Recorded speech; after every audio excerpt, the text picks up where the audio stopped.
So JNTH credit based detention గురించి first year నుంచి second ఇయర్కి, సెకండ్ ఇయర్ నుంచి థర్డ్ ఇయర్కి, థర్డ్ ఇయర్ నుంచి ఫోర్త్ ఇయర్కి వచ్చే వాళ్ళు వచ్చేసరికి దాని గురించి వీడియోస్ చేయమని చెప్పేసి అడుగుతున్నారు. సో సిరీస్ వైజ్గా పెడదామని చెప్పేసి పార్ట్లుగా వీడియోస్ చేయడానికి అయితే ఈ చేయడం జరిగింది. సో ఇక ఒక్కొక్క వీడియోలో ఒక్కొక్కటి చెప్తాను అందుట్లో. సో ఇక ముందుగా అయితే నా ఛానల్ సబ్స్క్రైబర్స్ అంతా పాస్ అయిపోయి ప్రమోట్ అయిపోయి ఈ సంవత్సరం కూడా ఎటువంటి క్రెడిట్స్ లేకుండా ముందుకు సాగాలని కోరుకుంటూ, ఏమైనా డౌట్స్ ఉన్నట్టయితే కాల్ మీ 4 యాప్ ఐడీస్ వచ్చేసరికి డిస్క్రిప్షన్లో ఉన్న వాట్సాప్ గ్రూప్, టెలిగ్రామ్ గ్రూప్, ఇన్స్టాగ్రామ్లో షేర్ చేశాను. ముందుగా వాట్సాప్ గ్రూప్లో జాయిన్ అయ్యి ఆ తర్వాత టెలిగ్రామ్ గ్రూప్లో జాయిన్ అయ్యి ఖచ్చితంగా అయితే కాల్ చేయండి. ఇంతవరకు ఈ ఛానల్ సబ్స్క్రైబ్ చేసుకోని వాళ్ళు ఎవరన్నా ఉన్నట్టయితే ఈ ఛానల్ సబ్స్క్రైబ్ చేసుకొని 1,00,000 సబ్స్క్రైబర్లు రీచ్ అవడంతో మీ వంతు సాయం అయితే చేయండి. అయితే నేను ఇప్పుడు కొన్ని చెప్తాను, దాని ప్రకారం మీకు ఉందా లేదో తెలియాలంటే లైక్ చేయండి. థమ్స్అప్ బటన్ ఉంటుంది కదా, లైక్ చేస్తే కన్ఫర్మేషన్ కింద నేను కన్ఫర్మ్ చేసుకుంటాను. సో ఈ క్రెడిట్ బేస్డ్ డిటెన్షన్లో పార్ట్ 1లో వచ్చేసరికి ఏంటంటే జేఎన్టీయూహెచ్ ఏం కన్సిడర్ చేస్తుంది ఈసారి అని చెప్పేసి దాని గురించి చెప్పబోతున్నాను అనమాట. ఈ క్రెడిట్ బేస్డ్ డిటెన్షన్కి ముందుగా అయితే డిస్క్రిప్షన్లో ఉన్న తెలుగు ఇంజనీరింగ్ ఎడ్యుకేషన్ ఛానల్ కానివ్వండి, software courses work support channel కానివ్వండి, ఖచ్చితంగా సబ్స్క్రైబ్ చేసుకుని మీకు ఉపయోగపడతాయి. ఇక టాపిక్లో వెళితే క్రెడిట్ బేస్డ్ డిటెన్షన్.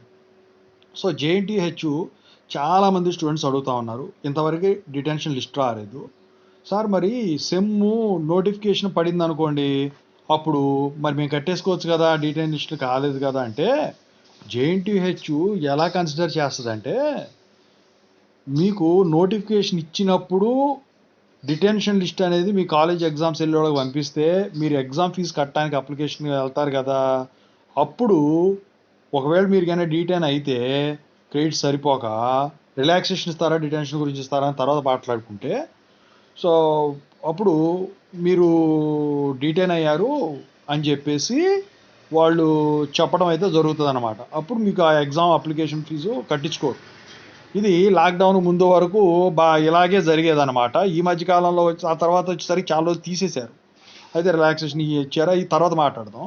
అయితే జేఎన్టీహెచ్ వచ్చేసరికి ఎలా కన్సిడర్ చేస్తుందంటే, ఇంకా చాలామంది స్టూడెంట్స్ అడుగుతూ ఉన్నది ఏంటంటే, ఇప్పుడు నేను సెకండ్ ఇయర్కి వెళ్ళాలి 2-1కి 1-2 వరకు నాకు క్రెడిట్స్ ఇవి లేవు, రీవాల్యుయేషన్, రీకౌంటింగ్, ఛాలెంజ్ వాల్యుయేషన్ ఇలాంటి వాటిలో రిజల్ట్ వచ్చే వరకు ఉంటే రిజల్ట్ చేంజ్ అయితే డిటెన్షన్ తీసేస్తారా, లేకపోతే డిటెన్షన్ లిస్ట్ కనుక వదిలి ఆ తర్వాత రీవాల్యుయేషన్ రిజల్ట్ కనుక వచ్చినట్టయితే ఆ రిజల్ట్ చేంజ్ చేస్తారా అంటే, రీవాల్యుయేషన్లో కనుక మీ రిజల్ట్ చేంజ్ అయితే ఖచ్చితంగా అయితే డిటెన్షన్ అనేది పోతుంది అనమాట మీకు.